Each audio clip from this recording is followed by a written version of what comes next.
Alors, pour finir, on parle de destinée. L'Éternel changera ta destinée. Voilà. Est-ce que c'est pas lui qui décrit déjà la destinée de quelqu'un? Est-ce que le peuple peut avoir une seconde destinée? Voilà. Alors, Il nous a créé le chemin de la malédiction. N'oubliez pas la création, il nous a créé à son image et à sa ressemblance.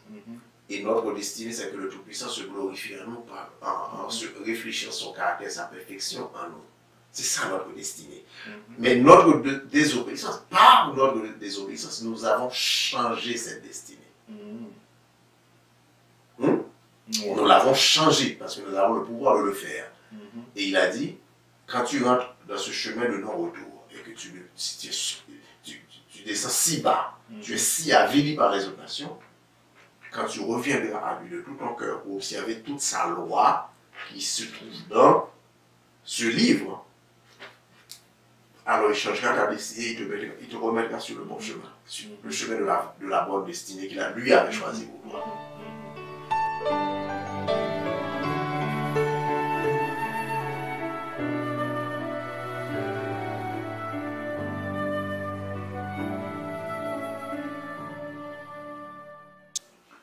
lorsque toutes ces choses t'arriveront, la bénédiction et la malédiction que je mets devant toi, si tu les prends à cœur au milieu de toutes les nations chez lesquelles l'Éternel ton Dieu t'aura chassé, si tu reviens à l'Éternel ton Dieu, et si tu obéis à sa voix de tout ton cœur et de toute ton âme, toi et tes enfants, selon tout ce que je te prescris aujourd'hui, alors l'Éternel ton Dieu ramènera tes captifs et aura compassion de toi.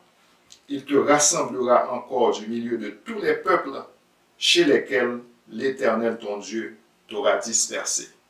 Vous connaîtrez la vérité et la vérité vous affranchira. Bienvenue à cette nouvelle présentation. Comment a été votre semaine? Plutôt bien, un petit peu plus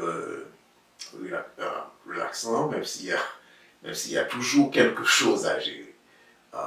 Tu sais, il y a un prédicateur qui disait, si dans la vie d'un croyant, il n'y a pas de problème au quotidien, il faudrait en demander.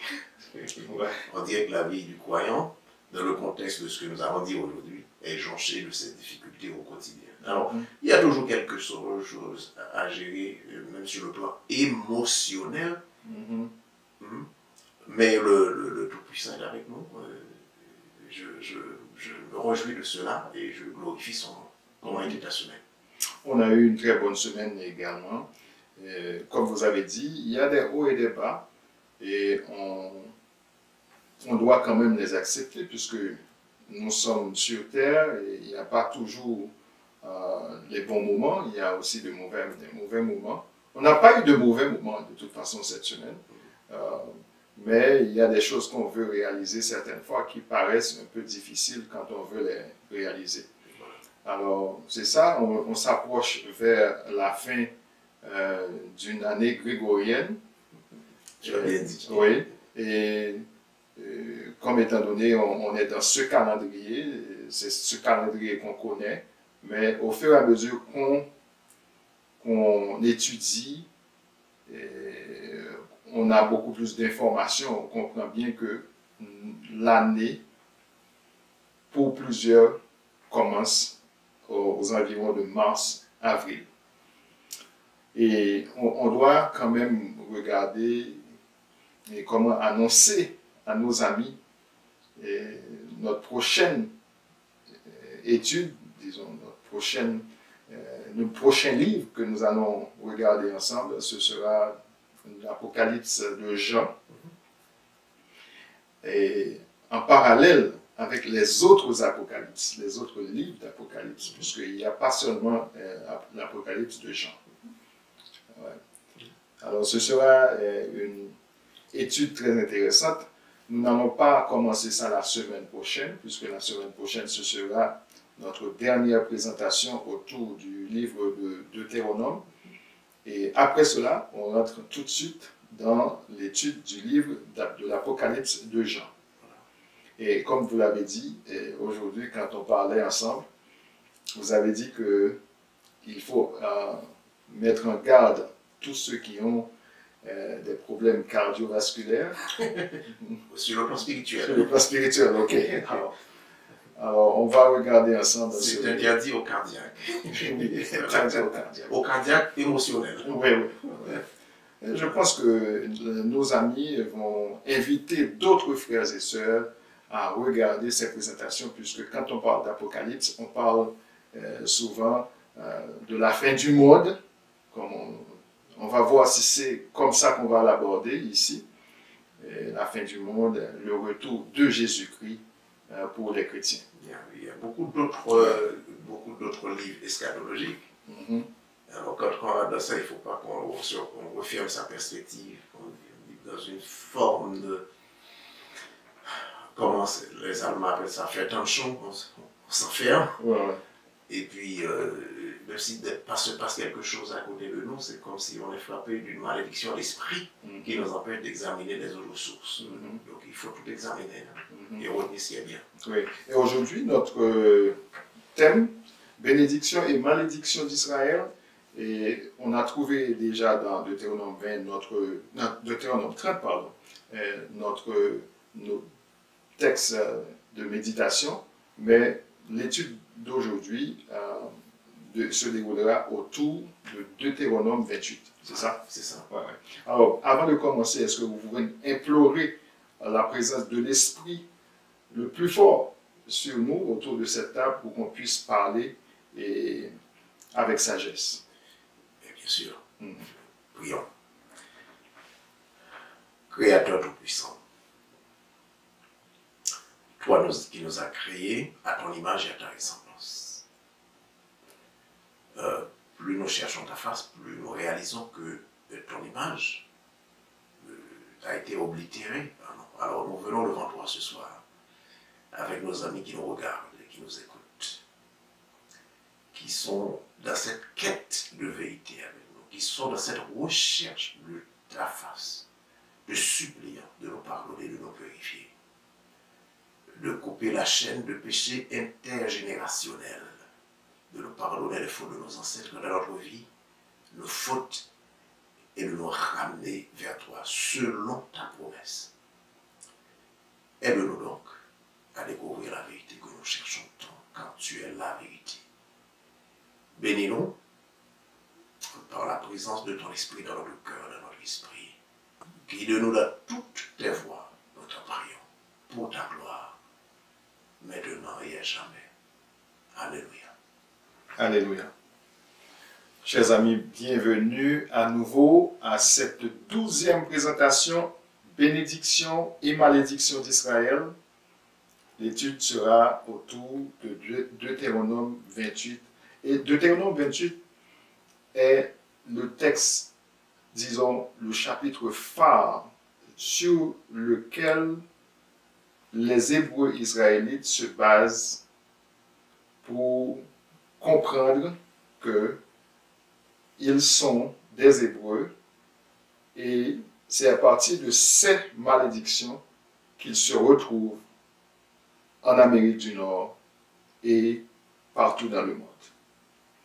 Alors aujourd'hui, on va regarder ce texte avec un œil beaucoup plus critique, si je peux le dire. Un peu critique, mais il faut aussi inverser la perspective d'analyse. Il ne faut pas aller déduire notre existence à partir des malédictions. Au contraire, il faut remonter la perspective pour comprendre que tous les Hébreux étaient des Noirs.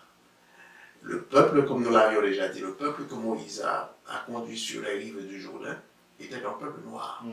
C'était les Bantous.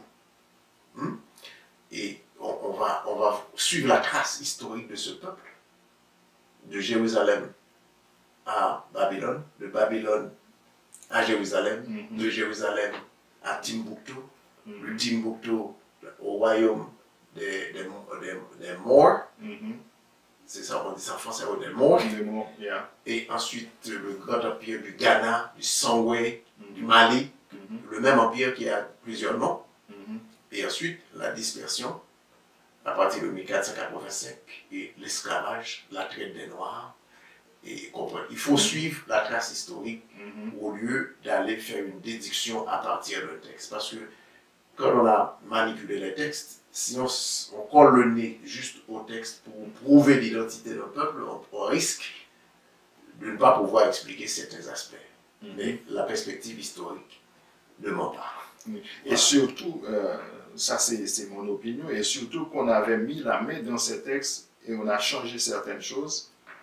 Et il faut faire très attention aussi. Dans l'ensemble de ce que nous avons fait, oui. Oui. Voilà. Ouais. On ne sait même pas très bien où ça a été fait. Voilà. Et quand, ce que vous avez dit tout à l'heure, en passant par l'Afrique, le Timbuktu, le Mali, le Royaume l'Empire du Mali, et tout ça, ça me pousse à dire, si ça vous intéresse, puisque vous l'aviez déjà fait à un certain niveau, quand vous avez réalisé cette série sur l'origine du peuple noir, ce serait intéressant de passer à travers tout ça et pour montrer pourquoi nous sommes arrivés jusqu'ici. C'est ça.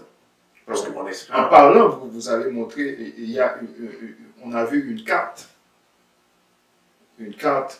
là où c'est parti et pourquoi nous sommes arrivés ici, là. Ce serait intéressant, il faut penser à ça. Il y aura des éléments de cela aussi dans la présentation d'aujourd'hui. Excusez-moi, mais une perspective plus systématique dans la ligne historique serait utile aussi. Mais on pourra revenir là-dessus à un autre moment. Ok. Alors, avant de commencer notre étude aujourd'hui, il y avait deux questions qu'on voulait regarder ensemble. C'est de Michel Jopin, la première, je dirais. Salut mes amis, suivant votre exposé sur Deutéronome 21, verset 15, je perds le sens d'Exode 20, verset 14. Quelle serait la définition de l'adultère? En plus, la lapidation des gens comme indiqué est-elle encore permissible? Merci pour vos réponses. Si je commence par la deuxième dimension, le deuxième aspect de la question, c'est que la lapidation, on en a parlé, ça serait permis s'il n'y avait pas cette séparation de l'État et de l'Église et s'il n'y avait pas aussi cette corruption des pratiques spirituelles par les religions contemporaines. Ça aurait été permis. Mais dans la première partie, en ce qui concerne l'adultère, je pense que le Deutéronome explique Exode. Dans le texte de Deutéronome, si on lit très bien l'esprit et la lettre, si on lit très bien, l'esprit et la lettre de Deutéronome, dans la présentation, chapitre 21, avant et après, on constate que l'adultère, c'est cette relation avec une personne qui est déjà engagée dans une autre relation, soit dans les liens du mariage ou bien qui a une fiançaille. On n'a pas le droit de regarder à cette personne-là avec un esprit, avec une certaine envie. C'est la femme de l'autre. Il faut éviter la femme de l'autre à tout prix. Il faut apprendre à fermer ses yeux sur la femme de l'autre. Ou bien le mari de l'autre. Ou bien le mari de l'autre si la femme est déjà engagée dans une relation. Parce que dans ce texte, la polygamie, le texte ne prescrit pas, ne rend pas la polygamie obligatoire, mais le texte parle clairement de la possibilité qu'un homme puisse avoir plusieurs femmes. N'est-ce pas? Donc, en sorte que, sur le plan de la polygamie, il n'y a pas de problème. C'est la polyandrie qui pose problème. La polyandrie est bannie par le texte, mais la polygamie ne l'est pas. Alors, on est dans une société aujourd'hui, on retrouve la femme qui va vous dire, si l'homme peut faire quelque chose, moi j'ai aussi le droit de le faire. Donc, à ce moment-là, on a inversé le spirituel. On dirait que le Créateur n'a plus le droit de décider du mode de comportement des hommes. Donc, encore une fois, l'adultère, donc, pour répondre à la question du frère, c'est le fait de chercher à développer, c'est le développement, je dirais mieux, d'une relation, soit dans son cœur ou dans son esprit, avec la femme de l'autre. La femme de l'autre, c'est une femme qui est soit mariée ou bien fiancée à quelqu'un d'autre. Tu n'as pas le droit de faire ça. Et c'est pour ça qu'on va retrouver la lapidation de quelqu'un qui se livre à la polyandrie. Une femme qui se livre à la polyandrie s'expose à la lapidation. Voilà. Et puis, quand nous lisons ces choses dans la Bible, on pense que c'est quelque chose qui se passe comme à l'ordinaire. Israël était un État, disons, c'est pas un État, mais c'est une nation. Il y avait des dirigeants, disons, politiques ou religieux et religieux. Et ce n'est pas n'importe qui pourrait prendre quelqu'un et aller lapider. Il y avait quand même une espèce de jugement qui se fait, Voilà. Qui se fait avant tout, Voilà. puisque même aux États-Unis aujourd'hui, nous avons, disons, la peine capitale, mais ce n'est pas un individu qui décide d'appliquer cela. Je pense que nous avons élaboré un peu sur cette question. Comment faire la preuve, comment juger de la question, comment investiguer. Tout ça, c'est bien détaillé dans la vie d'Israël. Maintenant, ce que les gens ont fait, c'est que l'État a pris le contrôle.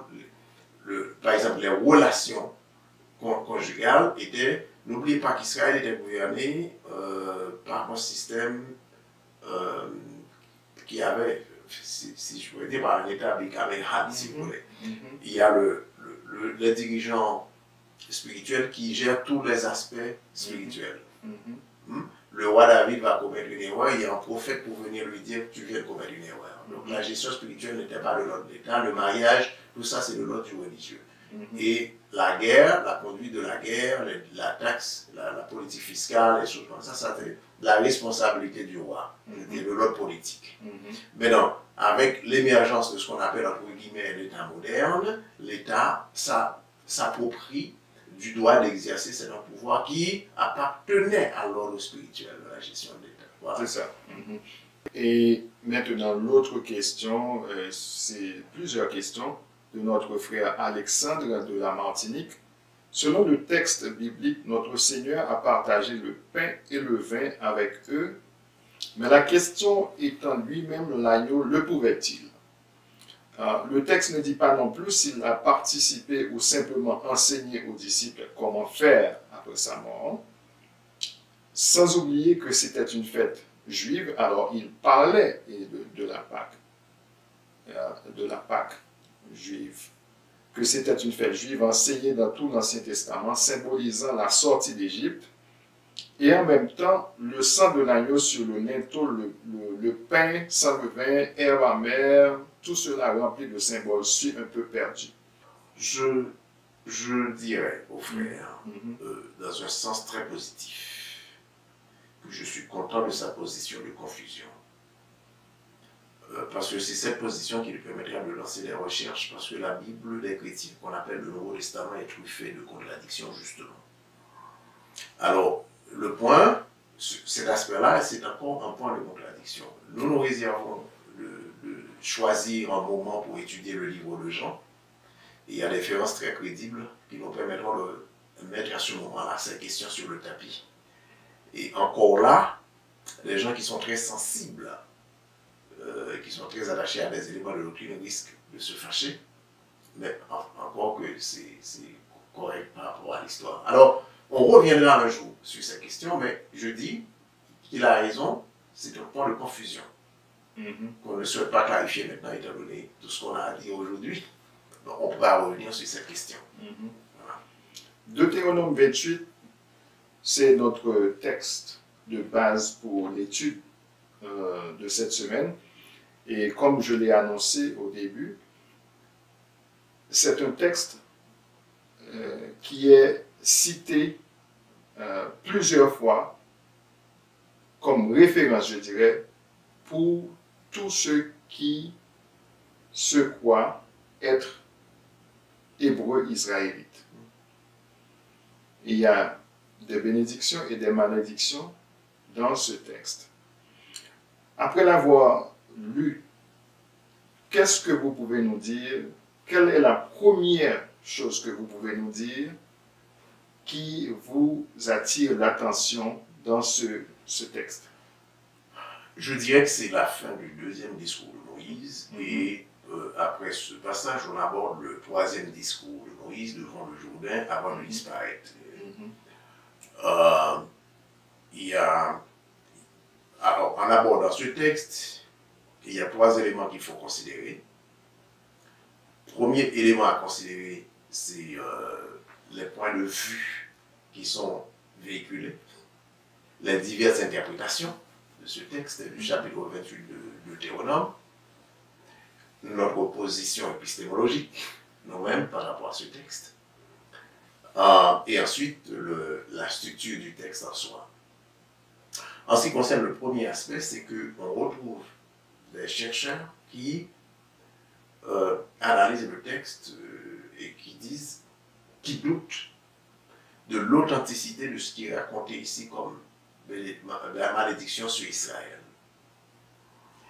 Et qui pensent que c'est une tentative volontaire de dénigrement du peuple hébreu.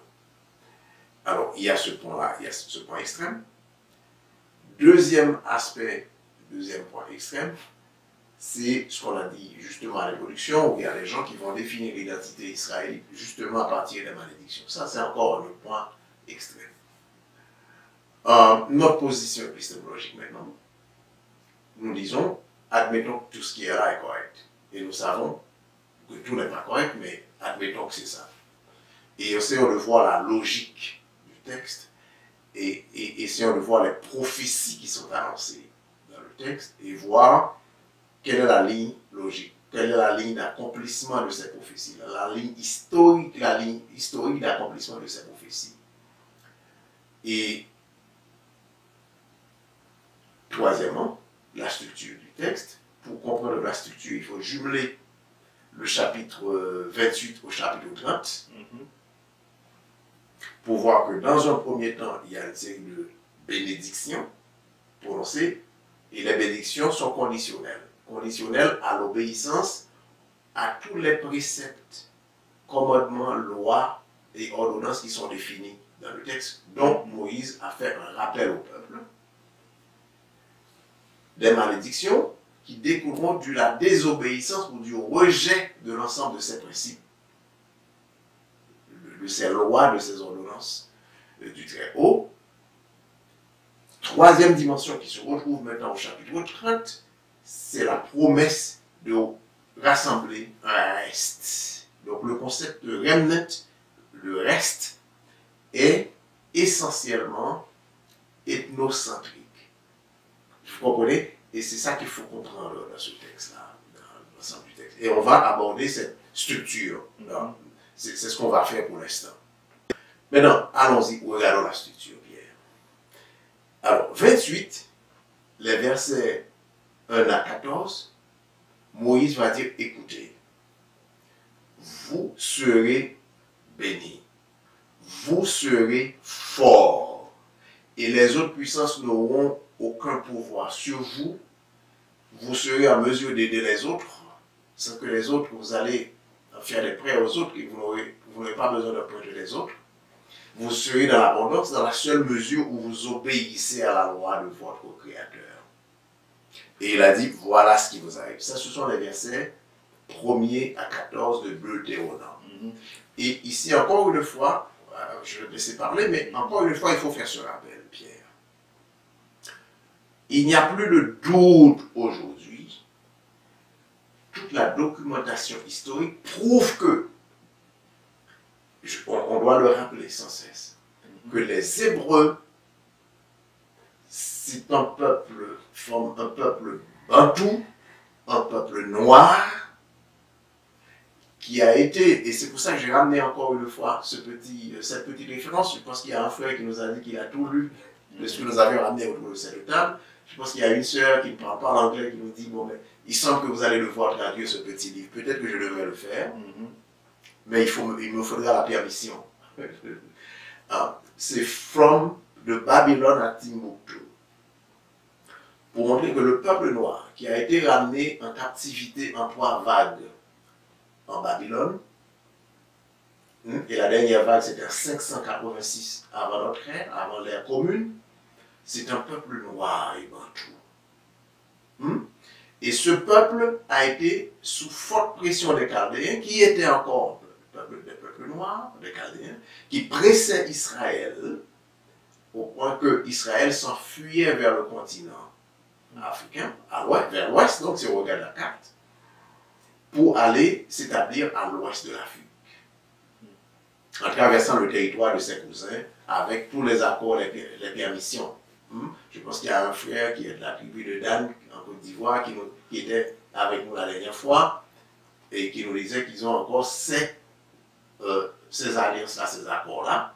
Il y a un frère, quand on a parlé des lieux saints choisis par le Très-Haut pour aller consommer sa dîme, qui dit que nous avons encore ces lieux-là parce que Israël, en quittant son pays, a emporté sa tradition. Et il est important de le savoir. Ce n'est pas le texte qui va nous faire croire que c'est le peuple noir dont il est question. Il y a la ligne historique. Alors j'amène ça, mais il y a beaucoup d'autres livres que j'aurais pu amener qui sont en anglais, qui nous montrent que c'est un peuple noir et bantou, dont on retrouve la trace encore. Et c'est choquant, Pierre, on en parlait un petit peu plus tôt aujourd'hui, que l'Ouest africain ignore son origine. Pourquoi? Parce que quand l'Européen arrive, l'une des premières actions de l'Européen, c'est d'interdire l'accès à l'école. Non seulement de fermer les écoles, de brûler les références, les livres, mais c'est d'interdire l'accès à l'école à ces gens-là pour que vous ne soyez pas en mesure de découvrir toutes les manipulations, les changements, les manipulations qu'ils vont faire dans tes références historiques et dans toute l'appropriation qu'ils vont faire. Voilà. Alors, on a donc ces liens-là, que c'est un peuple bantou, c'est un peuple noir qui fuit Israël par vague depuis 732, et la ligne historique est bien là, 732, et ensuite jusqu'à 586 en Babylone. Ensuite, le peuple a laissé Babylone revenir à Jérusalem, après la captivité des Babyloniens, et chaque vague de captivité, il y en a toute une partie de la population qui s'enfuit à l'intérieur du continent africain pour s'établir à l'ouest, puisque l'est était déjà occupé par des cousins, même s'il y a des poches, des gens qui se sont établis à l'est, comme les loups au Kenya, par exemple. Et si tu demandes, regardez, j'ai parlé à des amis qui sont à Chantilly récemment, et j'ai parlé du Togo. Il m'a dit qu'il n'y a pas, c'est rare de trouver un Togolais qui n'a pas son origine au Ghana. C'est le même peuple. Et tu regardes le Togo, le Bénin, c'est encore le même peuple. Et israélite qui va s'établir de tout l'Ouest. En Côte d'Ivoire, c'est la même chose. J'ai fait une petite lecture sur les Baoulés. C'est le même peuple. Dans toute la partie ouest de l'Afrique, le même peuple. Bon, alors, ça c'est établi, ça c'est clair dans la ligne historique. Si les gens ne sont pas satisfaits, on peut même faire une petite présentation. Je ne peux pas faire de promesses parce que le temps, nous sommes dans la contrainte du temps. Alors, le peuple s'établit et on dit, en Afrique, excusez-moi, ils vont former le grand empire du Mali, ou bien Timbuktu, n'est-ce pas? Qui va s'appeler Songwe, et c'est là que les Maures vont partir en grande partie du nord de l'Afrique, mais aussi de l'empire du Mali, ou bien Songwe, pour aller s'établir, former le grand royaume des Maures en Europe, dans la partie où on appelle qui forme le Portugal, l'Espagne aujourd'hui. Bon, alors, on le sait très bien, et je voulais que tout le monde sache. Alors, voilà donc, Moïse disait, le prophète disait, si vous vous attachez au Très-Haut pour obéir tout ce qui est là, tout ce que nous avons passé ce trimestre à présenter, Pierre, les ordonnances, les lois, voici tes bénédictions. Et je demande à nos amis de lire les bénédictions. Et vous allez le voir. Moi, j'ai tout souligné, j'ai tout écrit là. Il y a plein de bénédictions. Mais avant d'arriver aux bénédictions, est-ce qu'on peut regarder un peu le premier verset du chapitre? Voilà. En disant, Moïse dit, si tu obéis à la voix de l'Éternel, ton Dieu, en observant et en mettant en pratique tous ces commandements que je te prescris aujourd'hui, l'Éternel, ton Dieu, te donnera la supériorité sur toutes les nations de la terre. Alors, ma question ici, si Dieu, le Créateur, a formé Adam et Ève, nos premiers parents, si toutes les nations viennent d'Adam et d'Ève, pourquoi Dieu doit donner la supériorité à une nation sur toutes les autres nations de la terre? Alors, le concept de supériorité, ici, Pierre n'a pas le sens corrompu qu'on lui donne de la terminologie occidentale d'aujourd'hui. Ce concept-là nous dit, si tu obéis, parce que je t'ai choisi, j'ai choisi ce groupe-là, si tu obéis à la voix de ton maître, de ton créateur, je vais te donner la prépondérance. Tu vas être le leader des autres, mais pas pour les écraser, pour les exterminer, mais tu vas être un leader, celui vers qui on regarde pour faire tout ce qui est bien. C'est ça le sens de supériorité ici. C'est pas le je suis supérieur, l'autre est inférieur, je l'écrase. Ça c'est dans la terminologie, disons, corrompue ou des sataniques du monde occidental aujourd'hui. Voilà. Bon. Alors, on regarde, il y a des bénédictions. Béni seras-tu dans la ville, béni seras-tu dans les campagnes, béni sera le fruit de ton sein, de ton sol, de tes bêtes, ainsi que des vaches pleines et brebis, etc. Donc, il y a, dans tout ce que tu fais, il y aura de la bénédiction. Ça, cette bénédiction, en toute chose, est conditionnelle à l'obéissance à l'ensemble des lois qui se trouvent ici dans cette. Pas dans la bénédiction, dans la prospérité qu'on prêche aujourd'hui, une prospérité dans la désobéissance à la loi. C'est-à-dire, c'est très très important, la prospérité, la bénédiction est rattachée à l'observance des lois et des préceptes, des ordonnances du Créateur. Maintenant, le prophète a anticipé un ensemble de malédictions qui frapperaient Israël au cas de désobéissance à la loi. Et j'en ai souligné un certain nombre. C'est très long la liste.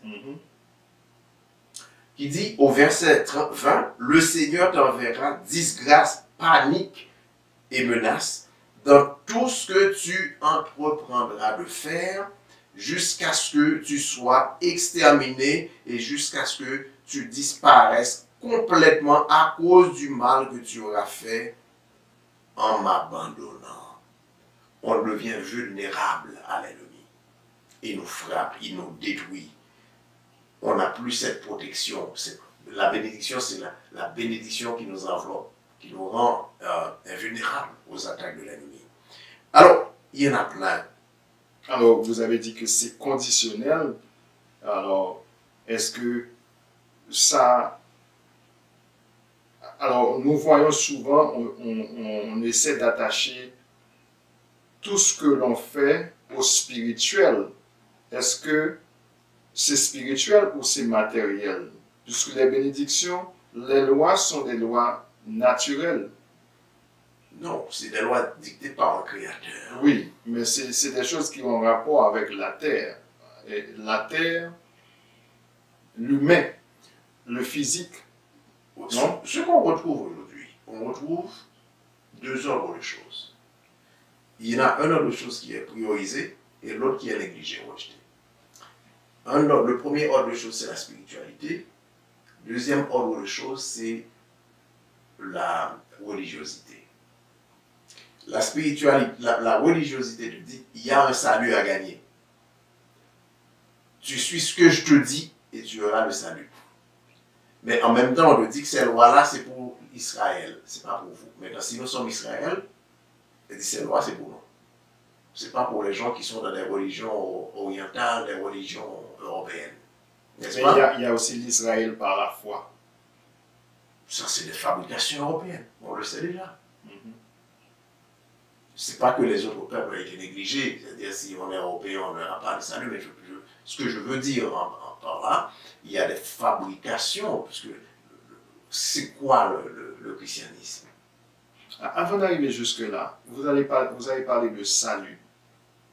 Est-ce que le salut ne se retrouve pas dans l'obéissance à la loi? Parce que c'est une forme de salut là. Ce n'est pas le salut qu'on nous présente dans le Nouveau Testament. Oui.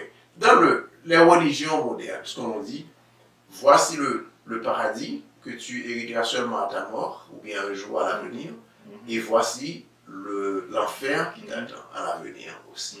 Mais aujourd'hui, tu fais ce que nous te disons de faire pour pouvoir aller là. Et il y a des gens qui vont être riches, il ne faut pas porter envie à leur richesse, il ne faut pas chercher la richesse non plus. Et fais ce que nous te disons, apportez-nous ce que nous vous demandons de nous apporter, et suivez-nous, on l'emmènera au paradis. Ça, c'est l'ordre des choses, de la religiosité, du mensonge, et de la déception, tout ce que vous appelez ça, de la tromperie, ce que vous appelez ça. Mais l'ordre spirituel, c'est une bénédiction au quotidien, ça c'est aujourd'hui même. En obéissant, la bénédiction qu'on voit là, elles se produisent dans ma vie, dans ta vie, aujourd'hui, pendant que nous obéissons aux lois du Tout-Puissant. C'est ça, c'est maintenant.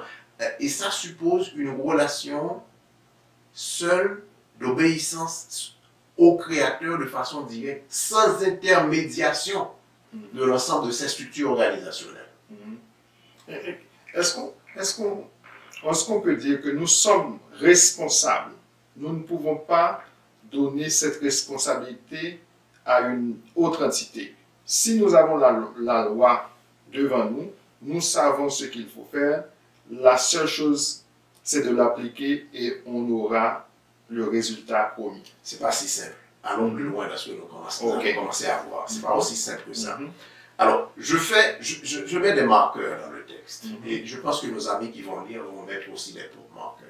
Et j'essaie de regarder ça dans les moindres détails. Et j'ai bien pris le soin au commencement de dire que qui est Israël, à qui ces paroles s'adressent.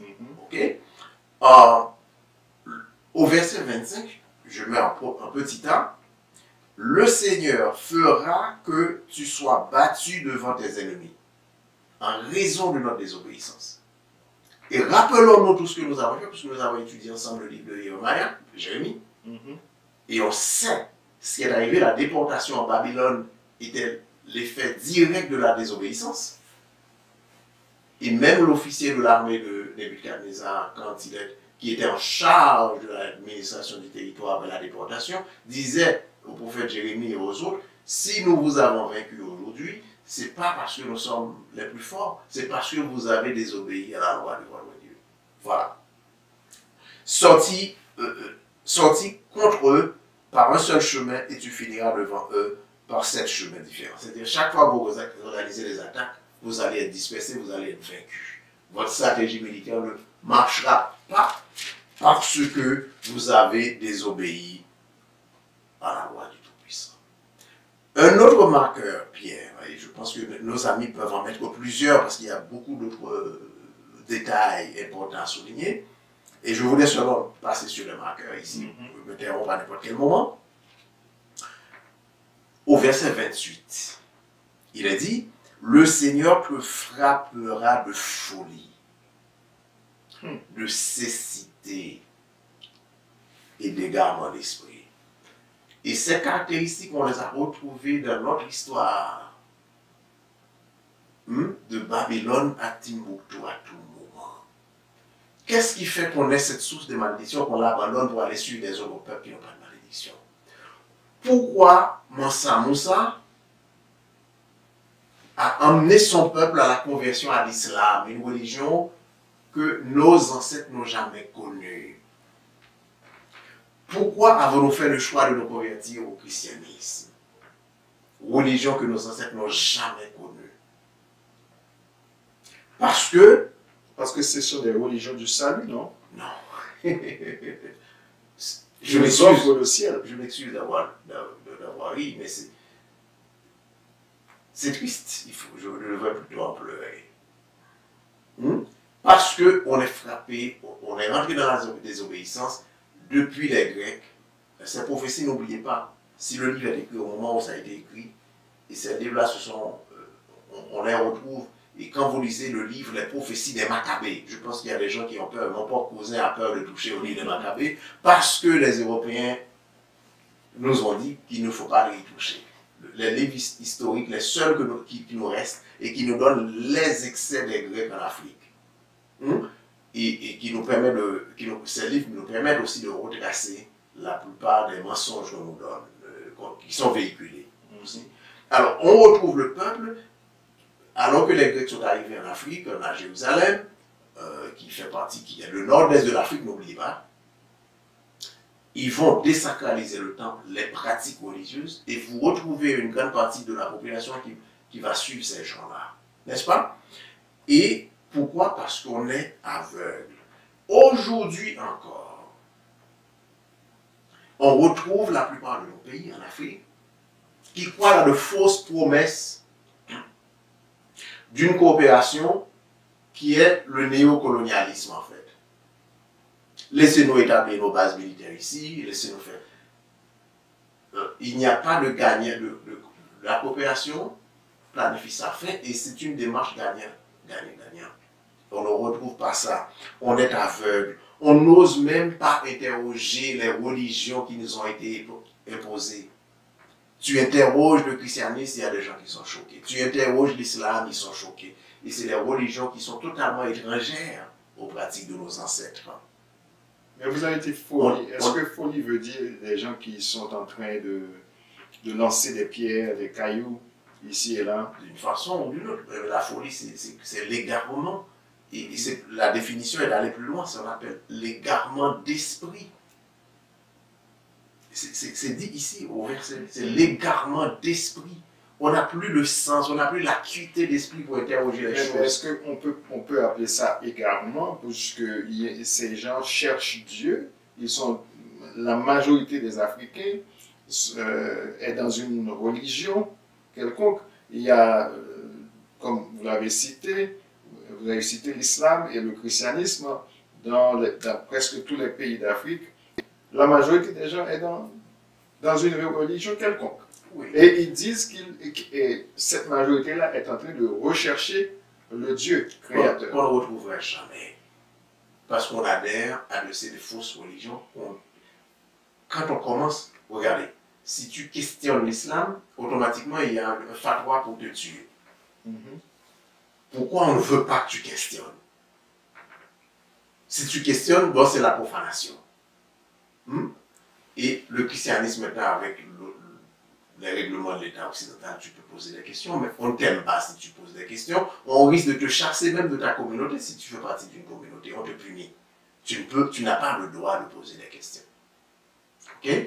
Et on absorbe ça par égarement d'esprit. On a la folie, on embrasse des choses qu'on ne devrait jamais embrasser. Sauf dans un état de folie qu'on pourrait faire ça. On n'a plus de sagesse. La folie ici est opposée à la sagesse qui est la connaissance. La recherche de connaissance profonde. On perd ce sens-là. Un autre marqueur, Pierre, il y en a plusieurs, hein, je suis en train de prendre quelques-uns. Tu sombreras, je suis au verset, pour ceux qui veulent nous suivre, je suis au verset 34. Tu sombreras dans la folie à force de regarder ce que tu auras sous les yeux. N'est-ce pas? Le matérialisme. Tu as posé la question tout à l'heure, n'est-ce pas? On regarde des choses sous les yeux. Bon, c'est attrayant, on regarde, donc on plonge. Et puis on est devenu de plus en plus fou. Que font nos jeunes hommes, nos jeunes femmes aujourd'hui? Ils vont se déguiser, ils vont se maquiller. Il y en a qui vont passer des produits pour changer la couleur de leur peau. On dirait que ce n'est pas assez de bénédiction. Comprends-tu? Bon, alors, ça c'est un exemple parmi plusieurs exemples que j'aurais pu prendre. Un autre marqueur, Pierre, on arrive au verset 36 jusqu'au verset 37. Le Seigneur t'enverra, toi et le roi que tu auras mis à ta tête, excusez-moi, vers une nation que ni toi ni tes pères vous ne connaissez. Et là tu serviras d'autres dieux de point du bois et de la pierre. C'est très important. Et cette malédiction, c'est une malédiction de nous retrouver dans ces religions-là aujourd'hui. Le bois, c'était la croix qu'on a partout, là, qu'on adore. Les saints qu'on va adorer partout. C'est une malédiction de se retrouver dans ces choses. La pierre, faire le tour d'une grosse pièce noire, on va, quoi, la cabane, on appelle ça. Faire le pèlerinage devant une grosse pierre autour de ça. C'est une malédiction, c'est de l'égarement d'esprit. Encore une fois. C'est le dit ici. Et tu deviendras l'épouvante, la fable, la risée de tous les peuples chez qui le Seigneur, ton Dieu, t'aura ramené. À qui c'est arrivé? C'est un sport international de se moquer du noir. Même au 21e siècle, on voit des choses maintenant, puisque tout un chacun a un téléphone, on voit tout ce qui se passe. Chacun devient journaliste à un niveau quelconque et on peut voir toutes les maltraitances qu'un noir peut subir dans ce monde. Hier, je vous ai envoyé une vidéo, vous avez vu quelqu'un qui battait un noir. Je ne sais pas ce qu'il lui avait fait, bon, pourquoi on lui battait. On le battait comme ça. Même l'Inde, qui est un pays noir, se retrouve à amener les noirs. Partout où tu vas. Ça, c'est la conséquence de la désobéissance aux lois qui se trouvent dans ce livre-là. Mansa Moussa qui a rassemblé cette grande suite pour aller se convertir à l'islam. Mais ça, c'est le point culminant de la malédiction. C'est une malédiction. Et qu'est-ce que ça amène? Regardez en Haïti, par exemple. Plus les gens se convertissent à ces dominations protestantes, plus la situation se dégénère. Et l'année dernière, on avait vu qu'au stade de football, là, stade Silvio Cator, comme on l'appelle, à Port-au-Prince, il y avait une grande croisade. Il y avait plusieurs croisades alors. Alors le mot croisade est un mot chargé, très chargé. Très chargé, les gens ne paient plus attention à cela. Oui, il y avait...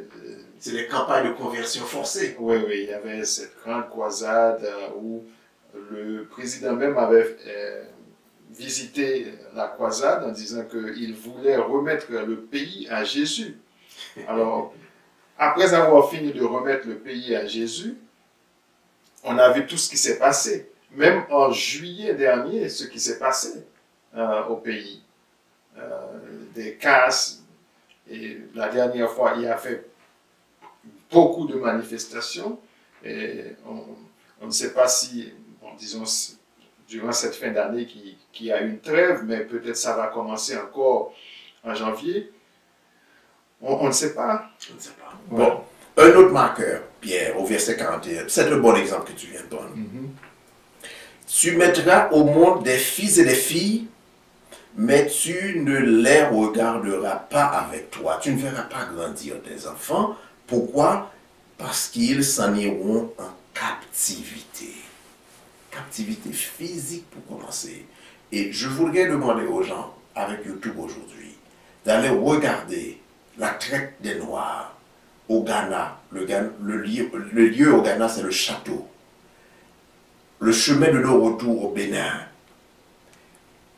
Les atrocités sur l'île de Gorée, ce qu'on faisait. Personne ne peut regarder ça sans pleurer. Personne. Nos enfants, qu'est-ce qu'ils ont fait? Même aux États-Unis à côté, ils ont utilisé les enfants de notre peuple comme gator bait. Comme les bêtes, c'est des... quand on va à la chasse, les choses, c'est le mot anglais. Il y a les trappes, c'est quoi? Il y a l'hameçon, mais ce que tu mets dans l'hameçon pour attirer, c'est des enfants qu'ils mettent au bord des lacs. Quand les enfants pleurent, les alligators vont sortir. Et au premier coup de dent dans l'enfant, et puis ils vont capter les alligators. Parce qu'ils avaient besoin de la peau d'alligator pour faire les chaussures. C'est nos enfants qui sont utilisés. Les atrocités de donation au Chambaud en Haïti. Les atrocités de ce criminel qui devait être condamné, qu'on érige en héros, qu'on appelle Napoléon.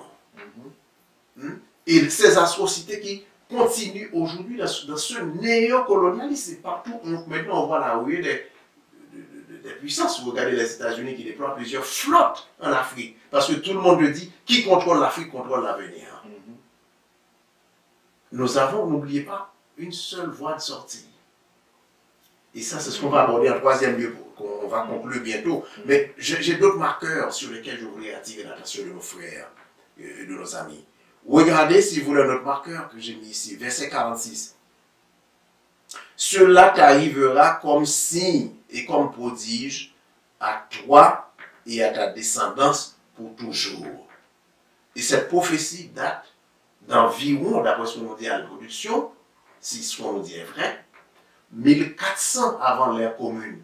On a connu ces choses, n'oubliez pas les atrocités des Babyloniens en Afrique, jusqu'à ce que le Très-Haut lui dit, je vous avais demandé d'aller emmener ce peuple en captivité, mais vous en avez fait trop, vous l'avez trop malmené, je vais vous punir. Et on retrouve au chapitre 30 cette prophétie.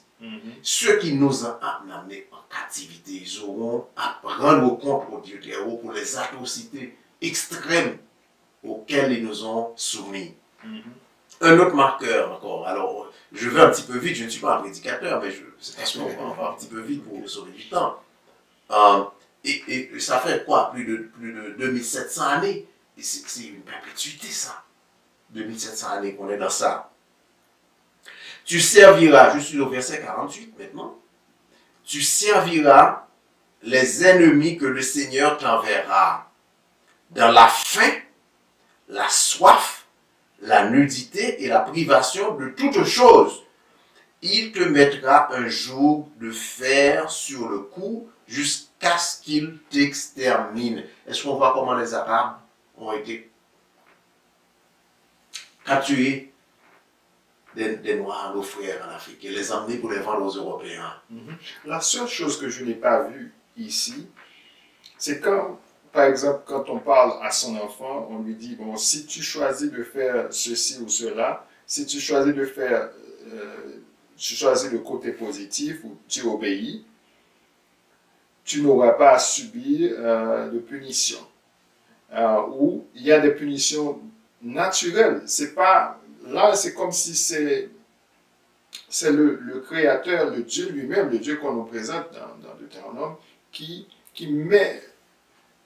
On nous dit que c'est un Dieu d'amour, mais ici, c'est comme si on le présente comme un Dieu qui punit avec beaucoup de force. Voilà, n'oublie pas, on a dit que c'est une prophétie.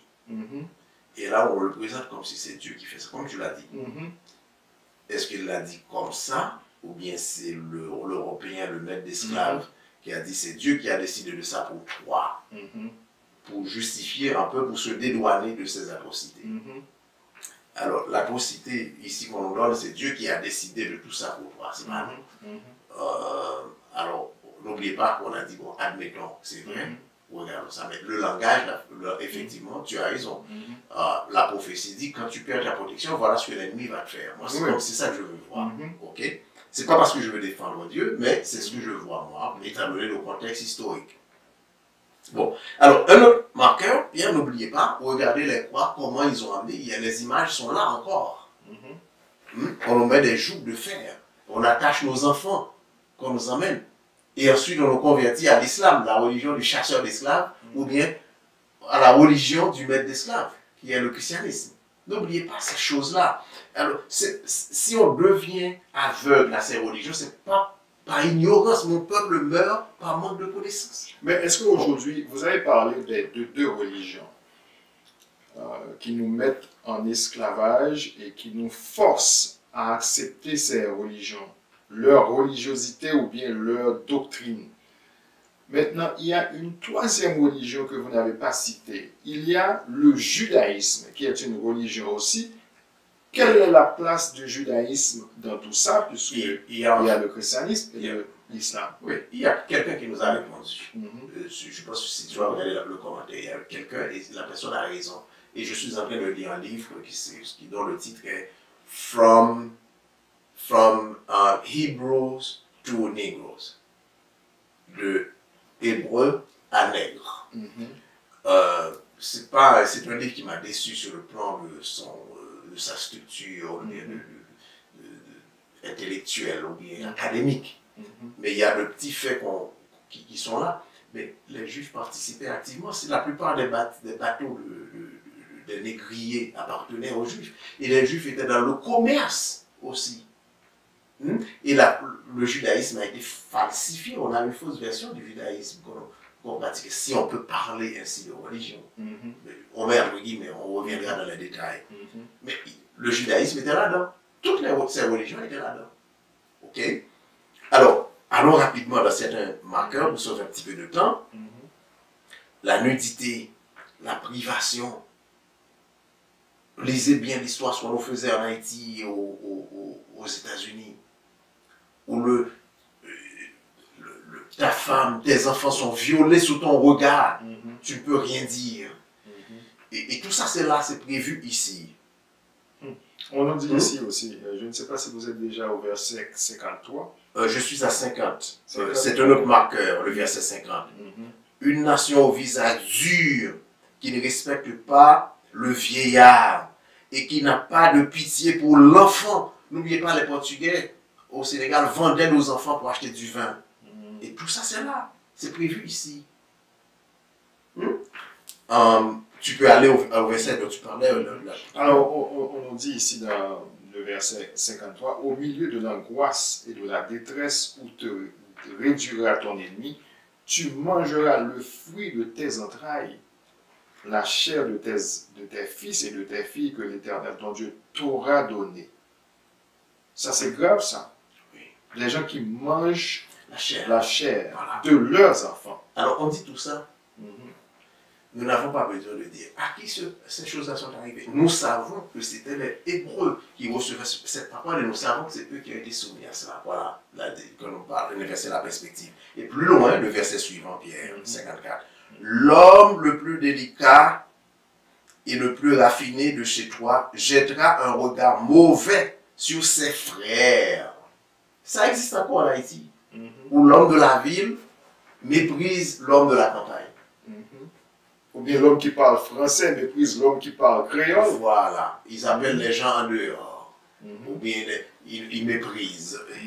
Et tout ça qu'on retrouve. Et la même chose pour les femmes qui sont raffinées, qui méprisent encore ces hommes.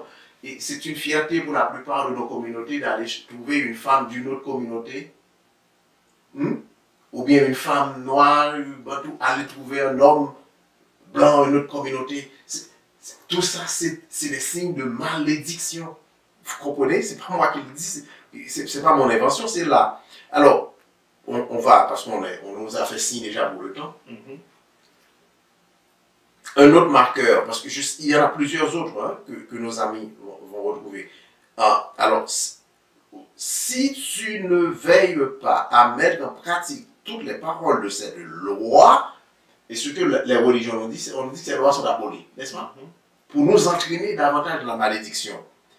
Celles qui sont écrites dans ce livre, en craignant ce nom glorieux et redoutable, le Seigneur ton Dieu, alors le Seigneur te frappera, toi et ta descendance, de blessures prodigieuses, etc. Ce sont les versets 58 à 60. Et ça nous arrivera jusqu'à notre extermination. Où est la nation d'Israël? On est exterminé. Où est le royaume de Timbuktu, le royaume du Ghana, du Songwe, du Mali? Exterminé. Parce qu'on suivait les autres. Alors la nation d'Israël d'aujourd'hui maintenant, contemporaine, est-ce qu'elle est une photocopie ou bien, pour ceux qui n'ont pas encore entendu cela de nous, est-ce qu'on peut dire que cette nation d'Israël est une imposture? Je vous donne 2 références parmi tant d'autres. 1, lisez la 13e tribu, qui est écrite par un Israélite, c'est pas un noir qui l'a écrit, c'est un Israélite qui l'a écrit. Et lisez encore l'invention de la nation d'Israël, ça existe en français aussi, par Shlomo Saint, qui parle français. Et je pense que c'est un Israélien. C'est un Israélien. Et qui vous dit que ces Khazars n'ont jamais été en déportation, ils n'ont jamais connu ça. C'est un bon livre à lire, alors, entre autres. Un autre marqueur, Pierre, dans le chapitre des malédictions. Le Seigneur te dispersera parmi tous les peuples, d'un bout à l'autre de la terre. Et là, tu servirais d'autres dieux que ni toi, ni tes pères, vous ne connaissez, du bois et de la pierre.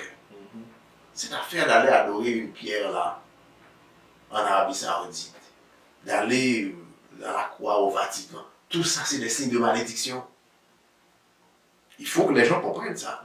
Le symbole de la croix, le symbole de la pierre, c'est des signes de malédiction. Un autre Pierre, au verset 68, et le Seigneur te fera retourner sur des bateaux en Égypte. Regardez le territoire d'Israël et d'Égypte. On n'a pas besoin de bateau pour voyager. À moins qu'il y ait, la mer à ce moment-là. Parce qu'on dit que, disons, la terre a eu des changements, il y a eu des changements un peu partout. On n'a pas besoin de bateau jusqu'à maintenant. Okay. Et n'oubliez pas, au chapitre 4, on a dit aux gens de marquer ce que nous disions parce que nous avions fait le rappel au chapitre 28. Et chaque fois qu'on parlait de l'Égypte au chapitre 4, on disait quoi? La maison de servitude. C'est-à-dire l'Égypte signifie maison de servitude. On serait ramené en servitude dans l'esclavage sur des bateaux vers ce pays dont je t'avais dit. Tu ne le reverras plus jamais. Est-ce que nous sommes en Israël, dans ce royaume? Et là, vous vous mettrez vous-même en vente pour être les serviteurs et les servantes de tes ennemis, mais il n'y aura pas d'acheteur. N'est-ce pas? On se soumettra, on sera réduit tellement qu'on cherchera à se soumettre aux colons à un certain moment donné. Il nous ramènera à un niveau si bas qu'à un certain moment donné, nous pensions qu'ils sont supérieurs. Nous cherchons à nous vendre à ces gens, mais ils ne nous achèteraient pas. Est-ce que tout espoir est perdu maintenant? C'est la troisième dimension de notre présentation. Bénédiction, malédiction. Et maintenant, que ferons-nous? Qu'est-ce qui reste? Quel est notre espoir? Quel est le salut. Ce n'est pas le salut du christianisme, ce n'est pas le salut de l'islam, ce n'est pas le salut du judaïsme.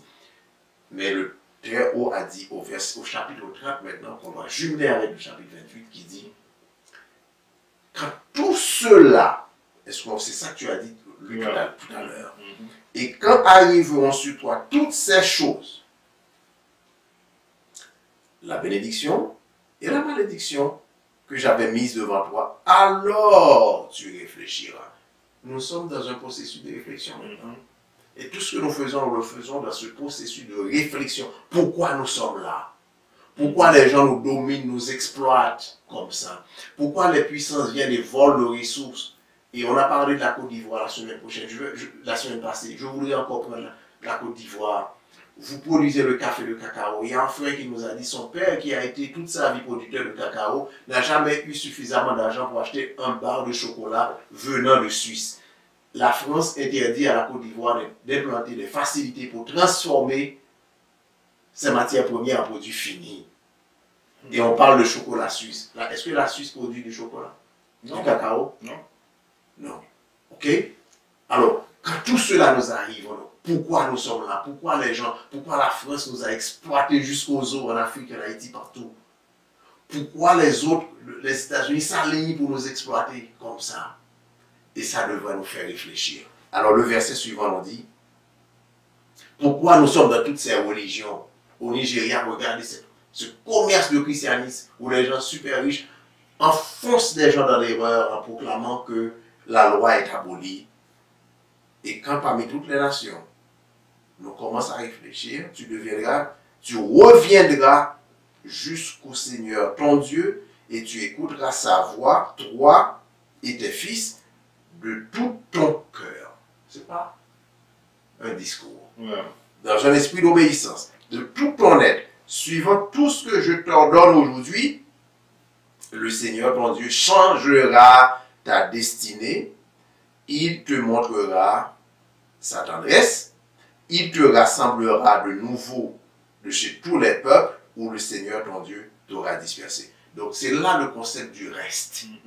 Le concept du reste concerne notre peuple, concerne avant tout le peuple hébreu. Ce n'est pas ce concept que le christianisme trompeur va nous définir pour dire, bon, mais encore une fois, ça ne veut pas dire que les autres peuples sont exclus de la relation avec le Tout-Puissant, parce qu'on l'a déjà dit.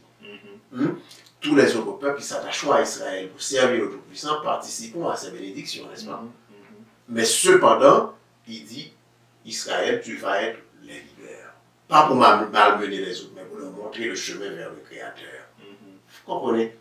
Alors, pour finir, on parle de destinée. L'Éternel changera ta destinée. Voilà. Est-ce que ce n'est pas lui qui décrit déjà la destinée de quelqu'un? Est-ce que le peuple peut avoir une seconde destinée? Voilà. Alors, il nous a créé le chemin de la malédiction. N'oubliez pas la création, il nous a créé à son image et à sa ressemblance. Et notre destinée, c'est que le Tout-Puissant se glorifie en nous en se réfléchissant son caractère, sa perfection en nous. C'est ça notre destinée. Mais notre désobéissance, par notre désobéissance, nous avons changé cette destinée. Nous l'avons changé parce que nous avons le pouvoir de le faire. Et il a dit, quand tu rentres dans ce chemin de non-retour et que tu descends si bas, tu es si avili par les autres nations, quand tu reviendras à lui de tout ton cœur pour observer toute sa loi qui se trouve dans ce livre, alors il changera ta destinée, il te remettra sur le bon chemin, sur le chemin de la bonne destinée qu'il lui avait choisi pour toi. Alors c'est toujours toi. C'est toujours toi qui... Nous avons la volonté. Ouais. Ok. Voilà. C'est ça, en tout cas. Et on va continuer. On va continuer l'étude la semaine prochaine. Ça a été une synthèse rapide. Ouais. Il y avait beaucoup d'informations. Beaucoup d'informations. Et nous souhaiterions que nos amis expriment leur accord, leur désaccord et facilitent le débat, les échanges. Et n'oubliez pas, nous faisons cette recherche, c'est pour retrouver la face du Tout-Puissant et retrouver sa face. Suggère l'obéissance, suppose l'obéissance à toutes ces lois. Et c'est ce que nous voulons faire. Retrouver notre identité aussi, parce que si nous ne retrouvons pas notre identité, on ne pourra jamais réussir dans nos démarches. Voilà, absolument. Alors, merci Martine, merci Dr Michel. C'était votre ami, votre frère Pierre-Claude Aubergeau pour la présentation de la 12e, oh non, étude. 13e. 13e étude, 12e. 13e. Ok. Bénédiction et malédiction d'Israël. Voilà. Et la semaine prochaine, ce sera la dernière. La conclusion sur ce livre. Ouais. Et peut-être qu'on fera un petit rappel de ces grands principes. Et après, on va entrer dans le livre Apocalypse de Jean. Apocalypse de Jean. Voilà. Alors, ce sera très intéressant. On attend déjà les amis et on les invite à inviter. On les conseille à inviter les gens pour venir regarder nos présentations sur le livre de l'Apocalypse de Jean. C'est ça. Alors, on remercie tous nos amis qui ont suivi cette avant-dernière présentation et nous vous donnons rendez-vous la semaine prochaine et vous savez déjà que si vous voulez communiquer avec nous, l'adresse est la suivante, info@quête-de-vérité.com pour vos questions et vos commentaires. Merci à vous, bonne semaine.